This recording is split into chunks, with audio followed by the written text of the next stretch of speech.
شعبان المعظم کے مبارک دن بڑی تیزی کے ساتھ گزر رہے ہیں، اور یہ وہ مبارک مہینہ ہے جس میں انوار اترتے ہیں۔ ام المومنین سیدہ عائشہ رضی اللہ تعالی عنہا فرماتی ہیں کہ حضور علیہ السلام کو رمضان المبارک کے بعد سب سے زیادہ روزے شعبان المعظم میں رکھتے ہوئے دیکھا ہے۔ ماہ شعبان میں رمضان المبارک کا شدت سے انتظار کرنا، اس کی ہمیں ترغیب دی گئی ہے، بلکہ رجب کا چاند طلوع ہوتے ہی یہ دعا مانگا کرتے تھے میرے اور آپ کے آقا و مولا کہ اللہ ہمیں شعبان تک اور پھر رمضان المبارک تک پہنچا دے۔ اس مہینے کا آنے والے موسم نور کا استقبال کرنا، اس کے شوق میں بے تابیوں کا اظہار کرنا، یہ اللہ جل شانہ کے ساتھ محبت کی علامت ہے۔ شعبان المعظم کے دن گن گن کے گزارے جائیں کہ اتنے دن رہ گئے ہیں رمضان المبارک میں، اب اتنے دن رہ گئے ہیں رمضان المبارک میں۔ انسانی ذہن میں یہ سوال پیدا ہو سکتا ہے کہ متعینہ وقت پر تو اس مہینے نے آنا ہی ہے، اور اگر زندگی موجود رہی تو اس کو پا ہی لیں گے، تو اس شدت سے انتظار کرنے کا کیا مطلب؟ یہ مہینہ اللہ کی رحمتوں کا موسم بہار ہے، چھم چھم رحمتیں برستی ہیں، انوار اترتے ہیں، گناہگاروں کو آتش دوزخ سے نجات بخش دی جاتی ہے۔ تو اس کا استقبال کرنا، اس کے لیے انتظار کرنا، گن گن کے دن گزارنا، لمحے اور ساعتیں بسر کرتے ہوئے بار بار ماہ سیام کا ذکر کرنا، اس مہینے کے ساتھ محبت کی دلیل ہے، اور اس مہینے کے ساتھ محبت اللہ سے محبت کی دلیل ہے۔ اس لیے اس مہینے کا استقبال کرنا، اس کے لیے تیاری کرنا، اپنے گھر کو صاف کرنا، اس کے لیے اپنی اولاد کے دل میں شوق پیدا کرنا اور ماحول پہلے پیدا کرنے کی کوشش کرنا، تاکہ جو ہی یہ ماہ جلوہ گر ہو تو روزہ رکھنے کا مزاج پیدا ہو چکا ہو، تلاوت کلام مجید کا مزاج پیدا ہو چکا ہو، دیگر نوافل اور اچھے اعمال بجا لانے کی عادت پڑ چکی ہو۔ تو شعبان میں ہی اس کی تیاری ہوتی ہے، تاکہ رمضان المبارک آتے ہی ہم پوری طرح سے مستعد اور فعال ہو کر کے اس مہینے کی برکتوں کو سمیٹ لیں۔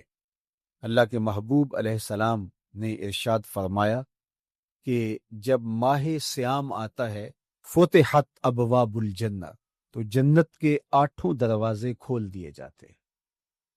جنت تو اللہ جل شانہ کی کرم نوازیوں کا ایک ایسا خوبصورت منظر ہے کہ آج تک نہ کسی آنکھ نے اس کو دیکھا، نہ کسی کان نے سنا، اور نہ اس کا کوئی تصور کر سکتا ہے، ایسی خوبصورت بنائی ہے۔ وہاں کی ہوائیں جب چلتی ہیں تو گرد نہیں اڑتا، کستوری اڑتی ہے۔ وہاں دودھ کی، شہد کی، مائع معین، کوثر، سلسبیل کی نہریں بہتی ہیں، موتی زمرد کے محلات بنے ہوئے ہیں۔ وہ خوبصورت محل اور وہ خوبصورت جنت کا ماحول، لیکن اس کے باوجود اس خوبصورت جنت کو، مرصع جنت کو، نظیف ترین بقعۂ رحمت کو 11 ماہ تک رنگ و روغن کیا جاتا ہے رمضان المبارک کے استقبال کے لیے، اور جب یہ مہینہ آتا ہے تو اس کے دروازے کھول دیے جاتے ہیں، اور جنت کے 8 دروازوں میں سے ایک دروازے کا نام باب الریان رکھا گیا ہے، جو صرف روزہ داروں کے اعزاز و تکریم کے لیے ہے۔ روزہ دار اس دروازے سے گزر کے جنت جاتے ہیں۔ تو آپ اندازہ کیجئے کہ اللہ نے اس ماہ مبارک کو کیا عزت دی ہے، کیا پروٹوکول دیا ہے، کیا تکریم بخشی ہے کہ نبیوں کا امام، امام المرسلین، خاتم الانبیاء، محبوب خدا اس مہینے کے لیے منتظر رہتے کہ یہ مہینہ آنے والا ہے، یہ مہینہ آنے والا ہے۔ حضرت سیدنا سلمان فارسی رضی اللہ تعالی عنہ فرماتے ہیں کہ شعبان کی آخری تاریخ کو حضور نے ایک خطبہ ارشاد کیا۔ بعض علماء نے کہا کہ یہ شعبان کا آخری جمعہ تھا، یا ہو سکتا ہے کہ آخری جمعہ 29 شعبان کو ہی ہو۔ تو رمضان المبارک سے قبل حضور نے یہ خطبہ ارشاد کیا جو مختلف کتب احادیث میں موجود ہے۔ یا ایھا الناس، اے لوگو، قد اظلکم شہر عظیم، اللہ نے تمہارے اوپر ایک بہت پاکیزہ، پر نور، عالی مرتبت مہینہ سایہ فگن کر دیا ہے۔ شہر فیہ لیلۃ خیر من الف شہر، اس مہینے میں ایک ایسی رات ہے جو 1000 مہینے سے بہتر ہے۔ جعل اللہ صیامہ فریدہ و قیام لیلۃ تطوع، اس مہینے کے دن کے روزے فرض قرار دیے گئے اور راتوں کا قیام نفل بنایا گیا۔ تراویح کی صورت کے اندر راتوں کے قیام کا ماحول پیدا ہوتا ہے، صلاۃ اللیل پڑھی جاتی ہے، نوافل پڑھے جاتے ہیں کثرت کے ساتھ۔ یہ اس مہینے کی شانیں ہیں، یہ اس مہینے کی رونقیں ہیں۔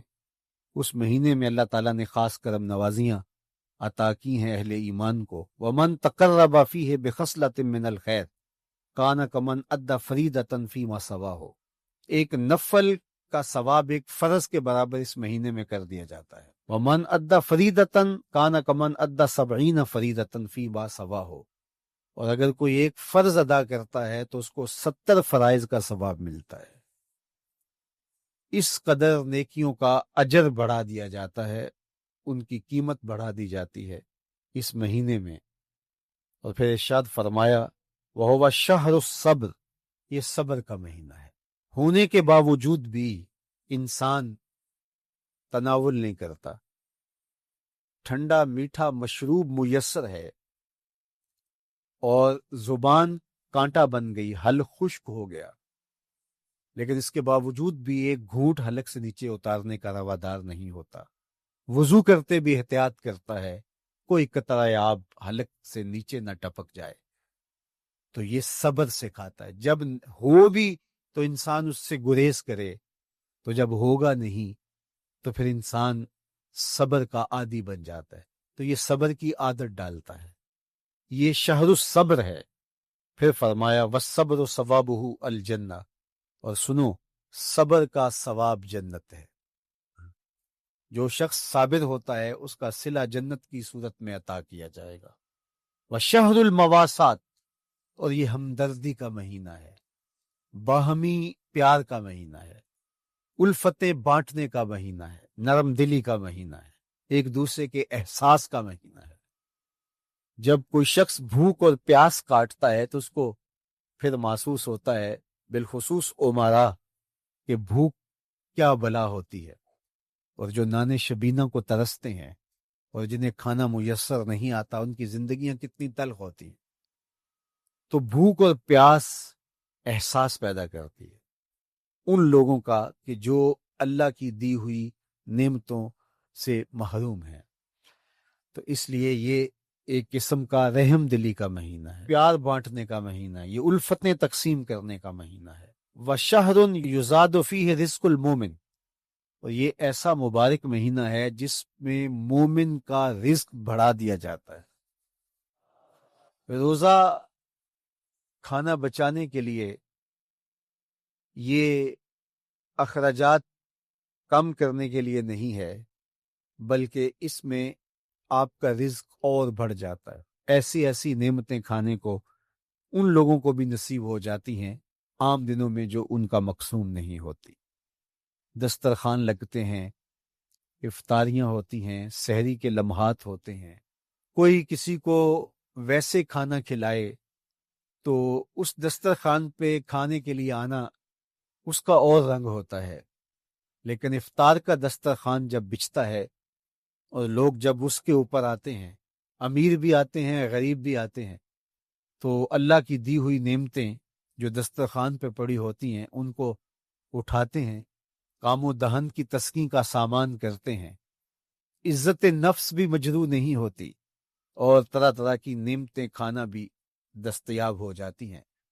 تو یہ ایک مہینہ ہے مواسات کا، اس میں رزق بڑھ جاتا ہے، غرباء تک بھی اللہ کی نعمتیں وہ پہنچتی ہیں جو عام دنوں میں ان کو میسر نہیں ہوتی، اور امراء بھی نعمتوں کا لطف لیتے ہیں، نعمتوں کا مزہ انہیں آتا ہے، اس لیے کہ بھوک کاٹنے کے بعد جب ان کو نعمت میسر آتی ہے تو پھر انہیں احساس ہوتا ہے۔ جو شخص ہر وقت سیراب رہتا ہے تو اس کو کیا پتا کہ شدید بھوک کے بعد کھانے کا لطف کیا ہوتا ہے۔ سخت پیاس کے بعد میٹھا اور ٹھنڈا مشروب جب رگوں کو تر کرتے ہوئے معدے تک پہنچتا ہے تو اس کی تراوت، اس کی ٹھنڈک، اس کی لذت، اس کا کیف و سرور، اس کی عذوبت کس طرح راحت بخشتی ہے۔ اسی لیے میرے اور آپ کے آقا و مولا نے ایک دوسرے مقام پہ ارشاد فرمایا، للصائم فرحتان، فرحتن عند فطرہ و فرحتن عند لقاء ربہ۔ روزے دار کے لیے دو خوشیاں ہیں، ایک خوشی اسے تب ملتی ہے جب وہ روزہ افطار کرتا ہے، وہ لمحے مسرتوں کے ہوتے ہیں، ایک روحانی احساس ہوتا ہے، اتنا لمبا دن، اتنا سخت دن، گرمی کی شدت، مالک تیرا شکر ہے لمحہ اختتام پہنچا اور یہ اتنا لمبا دن تیرے حکم کی تعمیل کرتے ہوئے بسر ہو گیا۔ ایک تو روزہ کھولتے ہوئے وہ ایک سرشاری ہوتی ہے، وہ ایک لذت ہوتی ہے، روحانی تسکین ہوتی ہے۔ آج کل وہ افطار کے دسترخوان لگتے ہیں تو جس طرح ہمارے سارے معاملات جو ہیں وہ ملوث ہو گئے ہیں ریا سے، تصنع سے، اس طرح افطار بھی ایک فیشن کے طور پہ فروغ پا رہی ہے۔ تو اس میں امراء کو اور شخصیات کو بلایا جاتا ہے، اور ایسے لوگ کثرت کے ساتھ ہوتے ہیں جن کا روزہ بھی نہیں ہوتا، تو پھر ظاہر ہے رسمن تو اتنی دیر تک وہ کچھ نہیں اٹھا سکتے جب تک اذان کی آواز نہیں آتی، افطار کے لمحے نہیں آتے۔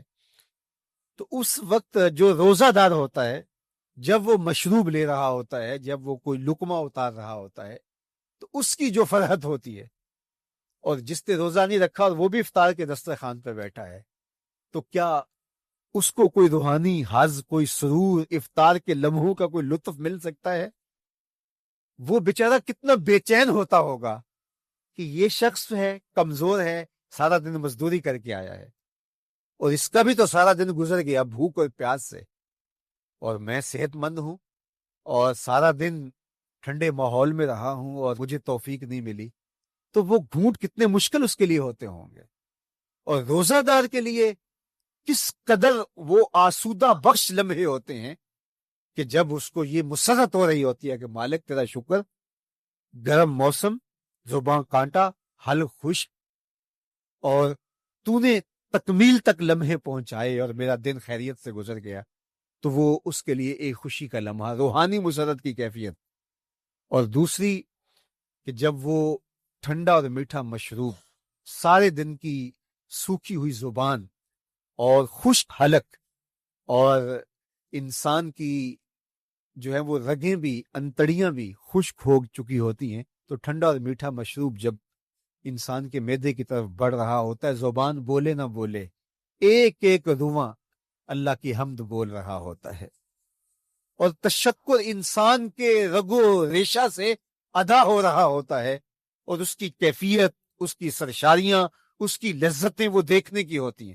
تو کہا للصائم فرحتان، روزے دار کو تو ایک فرحت اس وقت ملتی ہے اندہ فطر ہی، جب وہ روزہ کھولتا ہے، روحانی فرحت بھی، جسمانی فرحت بھی۔ وَفَرْحَةٌ عِنْدَ لِقَاءِ رَبِّهِ، اور دوسری فرحت اور دوسری خوشی اسے تب ملے گی جب اس روزے کے صلے میں اللہ تعالیٰ اپنے رخ انور سے پردہ اٹھا دے گا اور روزہ دار کو اپنے دیدار کی دولت عطا کرے، تو وہ پھر منظر دیکھنے والا ہوگا، روزہ دار کی آنکھیں ٹھنڈی ہو جائیں گی۔ اصل افطار تو وہ ہوگی نا، اللہ اکبر، اصل تو شربت دیدار ملے گا جو روح کی پیاس بجھا دے گا، جو من کی بھوک مٹا دے گا۔ تو کہا للصائم فرحتان، فرحتن عند فطرہ و فرحتن عند لقاء ربہ، روزہ دار کے لیے دو خوشیاں ہیں۔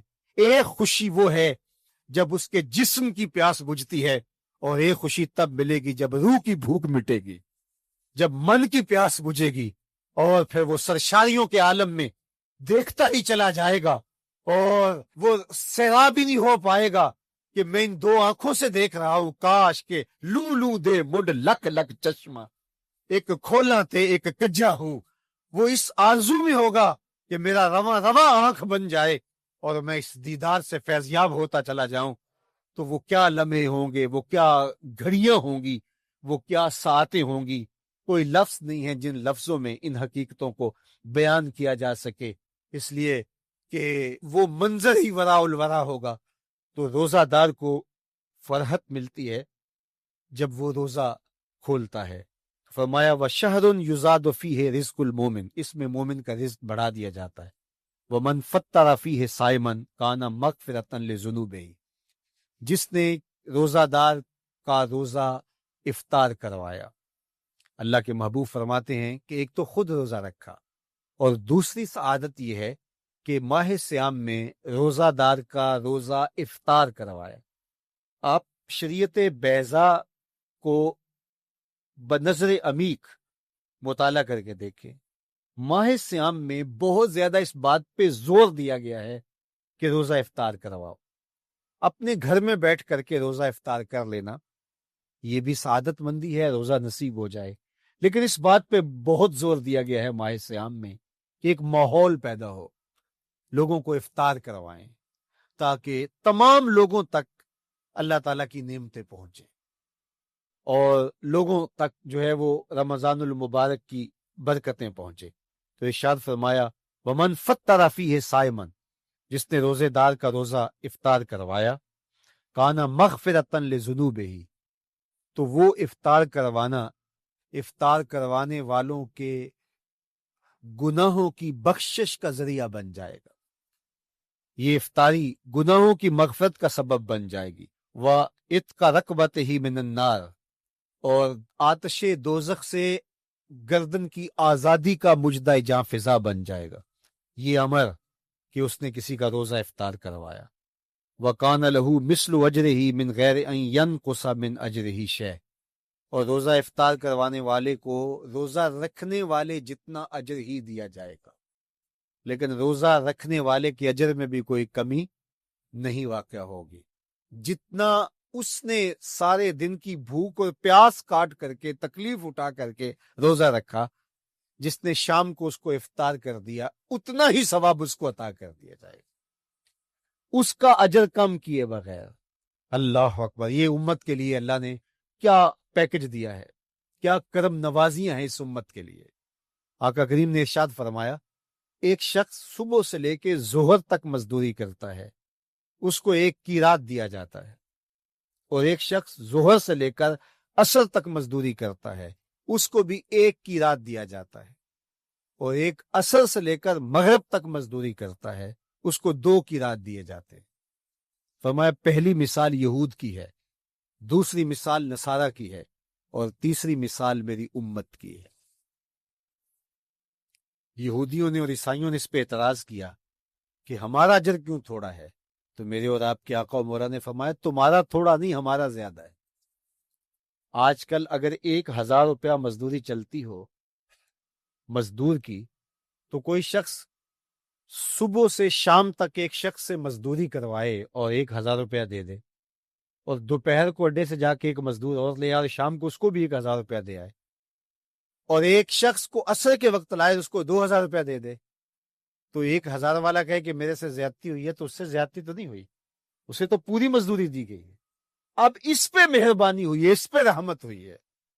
تو کہا یہود اور نصارہ کی یہ مثال ہے، ایک صبح سے ظہر تک مزدوری کرے اس کو 1 قیراط، ایک ظہر سے عصر تک مزدوری کرے اس کو بھی 1 قیراط، اور تیسرا بہت تھوڑا وقت عصر سے مغرب تک مزدوری کرے اس کو 2 قیراط۔ کہا یہ امت محمدیہ علی صاحب الصلوات کو دیا گیا نور ہے۔ تو ایک شخص نے سویر سے لے کر شام تک روزہ رکھا، بھوک کاٹی، پیاس کاٹی، سخت شدت کی گرمی سہی، اور ایک شخص نے شام کے وقت اس کو روزہ افطار کروا دیا۔ اور سنو حضور علیہ الصلوۃ والسلام کا فرمان، جب حضور نے فرمایا کہ اس کو پورا اجر ملے گا پہلے کے اجر کو کم کیے بغیر، تو صحابہ کا تو دل تڑپنے لگا کہ یہ کتنی بڑی بات ہے۔ اب آپ جانتے ہیں کہ یہ زمانہ ایسی معاشی خوشحالیوں کا نہیں تھا، لوگوں کے پاس تو نان شبینہ بھی میسر نہیں ہوتا تھا۔ تو صحابہ نے جو سوال کیا، قالوا یا رسول اللہ صلی اللہ علیہ وسلم، انہوں نے کہا اے اللہ کے پیارے رسول صلی اللہ علیہ وسلم، لیسا کلنا یجد ما یفطر الصائم، ہم میں سے تو ہر بندہ یہ طاقت نہیں رکھتا کہ روزہ دار کو روزہ افطار کروا دے۔ تو یہ اتنی بڑی سعادت، تو یہ تو پھر اہل زر ہی یہ سعادت حاصل کر پاتے ہیں۔ ہمارے جیسے لوگ تو پھر جو مال و دولت نہیں رکھتے تو وہ تو پھر یہ سعادت نہیں حاصل کر پائیں گے۔ تو میرے اور آپ کے آقا و مولا نے کیا فرمایا؟ قال، حضور نے ارشاد فرمایا، یؤتی اللہ ھذا الثواب، یہ ثواب اللہ اسے شخص کو بھی عطا کرے گا، من فطر صائما علی مزقۃ لبن او تمرۃ او شربۃ من ماء، فرمایا کہ یہ اجر اللہ اس کو بھی عطا کرے گا جس نے کسی کا روزہ ایک گھونٹ دودھ سے کھلوا دیا یا ایک کھجور سے کھلوا دیا یا پانی کے ایک گھونٹ سے اس کا روزہ افطار کروا لیا۔ لازمی نہیں ہے کہ دسترخوان سجا ہو، انواع اقسام کے کھانے پڑے ہوں اور وہ افطاری ہی افطاری قرار پائے گی۔ جس نے کسی کو وہاں باہر ٹوٹیوں سے پانی کا گلاس بھر کے، کٹورا بھر کے سادہ پانی بھی پیش کر دیا تو اس کو بھی ثواب مل جائے گا۔ کتنا ثواب ملے گا؟ پورا روزہ رکھنے کا ثواب اس کو ملے گا۔ کتنی رحمتوں کی لوٹ سیل لگی ہے۔ کوئی ایسے بھی بانٹتا ہے، کوئی ایسے بھی کرم نوازیاں ہوتی ہیں، لیکن میرے رب کے خزانے کتنے کھلے ہیں۔ میں نے مدینہ المنورہ میں ایک شخص کو دیکھا کہ وہ روزے کے وقت وہاں سے ہی گلاس لیتا اور زمزم سے بھرتا اور روزہ داروں کے آگے رکھتا چلا جاتا، اور روزانہ اس کا یہ عمل ہوتا۔ نماز عصر کے بعد شروع ہوتا، جتنی اس کی پہنچ ہوتی ہر ایک کے آگے رکھتا چلا جاتا۔ پانی بھی وہاں سے لیا، گلاس بھی وہاں سے لیا۔ اللہ اکبر! فرمایا دودھ کا ایک گھونٹ یا پانی کا ایک گلاس یا ایک کھجور اس نے کسی کو پیش کی اور اس نے اس سے روزہ کھولا، اللہ کے محبوب فرماتے ہیں پہلے کے اجر میں بغیر کسی کمی کے اس کو پورا پورا ثواب روزے کا نصیب ہوگا۔ اللہ اکبر!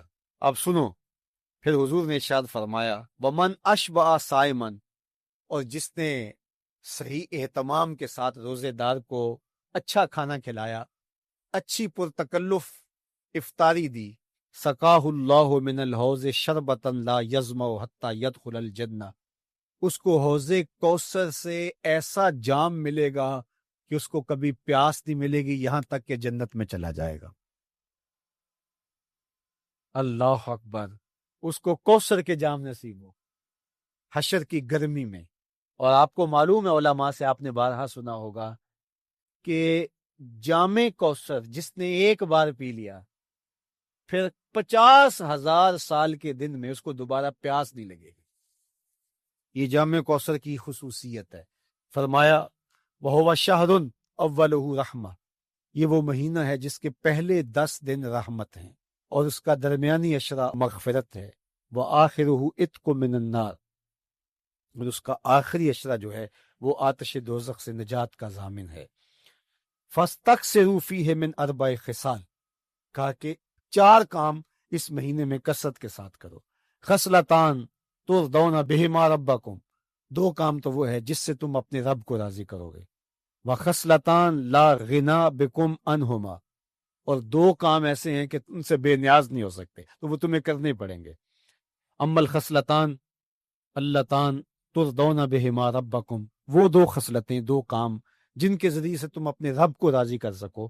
فشہادت اللہ الہ الا اللہ، وہ گواہی دینا ہے لا الہ الا اللہ، وتستغفرونہ، اور تم کثرت سے استغفار کرو، اللہ سے بخشش مانگو۔ یہ 2 کام تم نے کرنے ہیں۔ وَأَمَّا الْخَصْلَتَانِ اللَّتَانِ لَا غِنَىٰ بِكُمْ عَنْهُمَا، اور وہ چیزیں جن بغیر تمہیں چارہ نہیں ہے۔ فَتَسْأَلُونَ الْجَنَّةَ وَتَعُوذُونَ مِنَ النَّارِ، اللہ سے جنت طلب کرو اور دوزخ سے پناہ مانگو۔ تو یہ 2 کام جو تمہاری ضرورت ہے تم اس مہینے میں کثرت کے ساتھ کرو۔ تو یہ مہینہ رحمتوں کی لوٹ سیل کا مہینہ ہے، یہ کرم نوازیوں کے امٹتے ہوئے دھارے ہیں، یہ سیل رحمت ہے جو کہ من کی سیرابی کا سبب اور ذریعہ ہے۔ خوش نصیب ہیں جو ماہ سیام کو خوبصورتی کے ساتھ بسر کرتے ہیں، اس کے آنے سے پہلے استقبال کرتے ہیں، گھروں میں صفائی کریں، اہتمام کریں، مساجد میں اہتمام کریں، تاکہ بچوں میں یہ شوق پیدا ہو کہ ماہ سیام آ رہا ہے۔ جب ہم بچے تھے تو ہمارے والدین رمضان المبارک سے قبل ہی رمضان المبارک کی تیاریاں شروع کر دیا کرتے تھے۔ اس وقت گھر میں شربت تیار ہوا کرتے تھے گڑ کے، اور وہ پہلے ہی مائیں گھر میں تیاری کرنا شروع کر دیا کرتی تھی۔ ایک شوق پیدا کرنا مقصود ہوتا ہے۔ تو کچھ چیزیں ایسی ہیں کہ آرڈر لکھے اور 1 سیکنڈ میں گھر پہنچ جائے، لیکن کچھ چیزیں یہ جو ہے وہ تیار کرنی چاہیے، شوق پیدا ہو گھروں کے اندر۔